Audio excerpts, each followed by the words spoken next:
Axio, new Marcel's X-Men reveal sounds incredible. Cosmic X-Men. See what the Dan of minutes say about this and check this out. If you're anything like me, then you've eagerly been awaiting the MCU version of the X-Men mutants in the Marvel Cinematic Universe. And we've recently got some new leaks and rumors about what Kevin Feige's plan for the X-Men is going to be in the MCU, and it's freaking mind-blowing. It seems like the X-Men and mutants in the Marvel Cinematic Universe are going to be much more cosmic and fantastical than they were in the Fox X-Men films. So, cosmic X-Men, how's that going to work, and why do we think it's a thing? Well, it all began with a leak from My Time to Shine Hello, which is actually about Eternals 2. But the leak is that the Eternals 2 film is going to adapt the Judgment Day comic book run, which just wrapped up in Marvel Comics recently. But My Time to Shine did say that in the Eternals 2, the version of Judgment Day that they're going to adapt is going to be much more cosmic, which is crazy because Judgment Day is already really cosmic. Quick TLDR on Judgment Day. Judgment Day is a comic book which recontextualizes a lot of what was going on with the X gene and mutants in the Marvel Comics history. It indicates that the mutation known as the X gene is actually a mutation similar to the Deviants. And so essentially the Celestials and the Eternals come to believe that this massive mutant population that's basically been growing under the Jonathan Hickman X-Men run is all deviants. And the Eternals have to destroy the deviants. And this triggers the Celestials coming back and judging everybody. We'll get more deeply into the different concepts from Judgment Day in the speculation part of this video, but that's really all you need to know for now. And that in and of itself is pretty crazy and indicates a very cosmic future for the MCU version of the X-Men, but that's not all, as we are now getting a lot of leaks and rumors about adamantium in the MCU. And the celestial head that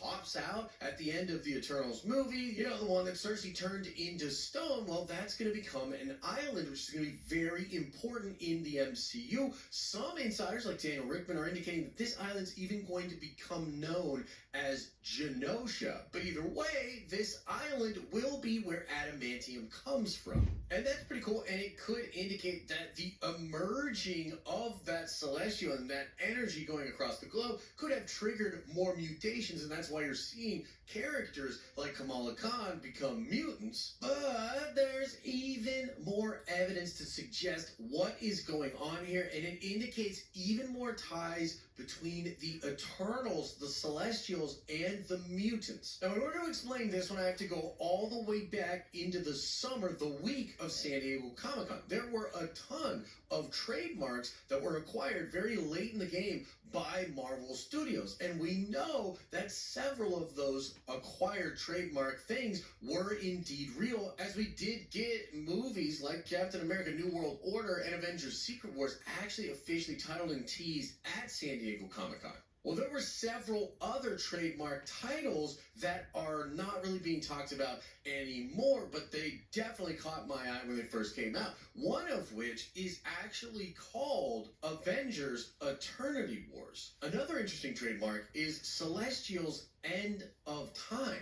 But the two most interesting trademarks were the trademark for Eternity Saga and Timeless Saga. And I want to tie all of this trademark stuff into a report by Daniel Rickman that said that the next saga in the MCU after Avengers Secret Wars is heavily going to focus on the mutants. And so to me, when I look at all of this tying together of the Celestials and the Eternals with the X-Men, like the adamantium thing, or even Judgment Day happening in Eternals 2, and I look at the fact that you have a saga trademarked as Eternity Saga, and the fact that the next Avengers movie might literally be called Eternity Wars, I'm thinking that the Eternity Saga is likely to be the next big saga of the MCU, and also the next saga that's going to focus on mutants, as indicated by Daniel Rickman. We don't know for sure if that's the way it's going to work out, but I'm kind of just looking at all of this evidence and thinking that Kevin Feige might be going crazy with the mutants and tying them into a massive cosmic saga. And it made me think back to when in 2019, Kevin Feige was first addressing questions about the X-Men and the mutants in the MCU, because this was when press got to ask him about this after knowing that the Fox X-Men were no longer going to be making movies and that those rights were reverting back to Marvel Studios. And so I remember back then Feige saying that whatever we do is going to be very different than what you've seen before. And I've been sort of wrapping my head around what that could mean ever since he said it. I mean, how do you do the X-Men and make them very, very different than what came before? Because say what you will about the Fox X-Men, they were not perfect, but they do nail some important aspects about the team. But it's that Judgment Day thing, the thing they're doing in Eternals 2, which really makes me think he's going to go cosmic with the X-Men, and he's going to go cosmic with the X-Men very quickly. And that would undoubtedly be very different than what you've seen before in the Fox X-Men. But now let's get really nerdy. Let's get sweaty. Let's get speculating. And let's talk about the comic book examples of when the X-Men have gone cosmic. And let's think about how this could actually end up working when Kevin Feige puts it in front of our faces in the different movies and shows. So first up, it's important to note that the X-Men have had many cosmic connections. I mean, they've been connected to the Shi'ar Empire before. Professor Xavier actually has a thing with Lilandra, but one of the Summers brothers, Vulcan, actually ends up becoming the emperor of the entire Shi'ar Empire. You probably remember Gladiator coming to Earth and getting into fights with Juggernaut and the different X-Men back in the day in the 90s show. And that mirrors a lot of the stuff that happened in the comic books in the Rise and Fall of the Shi'ar Empire series or comic book run. And of course, the Dark Phoenix story with Jean Grey is actually a massive cosmic event. There's even a trial of Jean Grey that happens afterwards where like all of these different species around the galaxy are basically like, yo, Jean Grey as the Phoenix Force just messed us up. She needs to pay. And the Phoenix Force itself being a cosmic entity, possibly even more powerful than the Beyonder. That's what I'm being told now by Rob from Comics Explained. And this apparently all due to some stuff that Al Ewing is doing in a new Defenders series. But in modern day comics, like literally right now going on in comics, there's been a lot of shuffling around and changing up of the hierarchy of the different cosmic entities, including the Celestial. Now, I don't want to get too sweaty, nerdy here, but in the newest X-Men comics, they do discuss the fact that there were mutants on Mars, even predating all the different mutants on Earth, and that Krakoa, an island that's very familiar to the mutants and the mutant stories in the comics, actually has a twin that it was once combined with, and together they were actually a planet. I actually don't fully understand it myself. I just know that there have been mutants on Mars, and now the X-Men Red are up there living on Mars as well. And I know in a lot of the, like, 1 million BC Avengers stuff, they've recontextualized the Phoenix Force and show that there was a mutant all the way back in 1 million BC time. And the last cosmic X-Men thing I want to mention from the comics before trying to pull it all together with speculation on like what Feige's actually going to do is Earth X. Now, Earth X is also a comic book that showed the Celestials putting their young seeds into planets. It's where the Eternals movie grabbed that concept from, and as far as we know it, that's the Eternals and that's the Celestials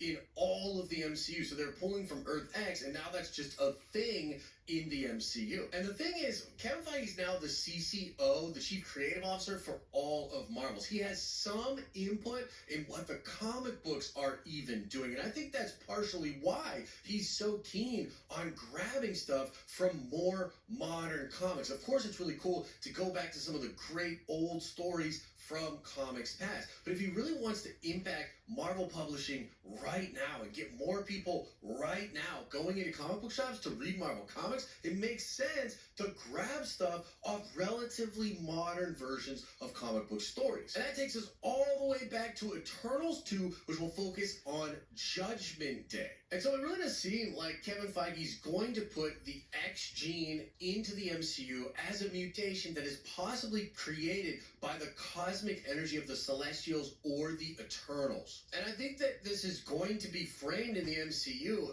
as an ability to make more mortal beings into godlike beings, to give mortals power that is on the level of the Celestials or the Eternals. And I think this would be really cool if Feige introduced the idea of Omega level mutants being that freakishly powerful and have those characters start to pop up in the MCU, and then all of a sudden that gets the attention of the Eternals or the Celestials. Perhaps Kevin Feige will borrow again from the Earth X comics and make it so that mutants are created by the Celestials to be something like an antibody on the freaking Earth, on these different planets where they see the Celestials. And so I can see Kevin Feige bringing in the X-Men and the mutants, starting them off slowly, but also introducing some Omega level mutants damn near right away and having that escalate into Judgment Day. And if it's really like way more cosmic, I would love to see the X-Men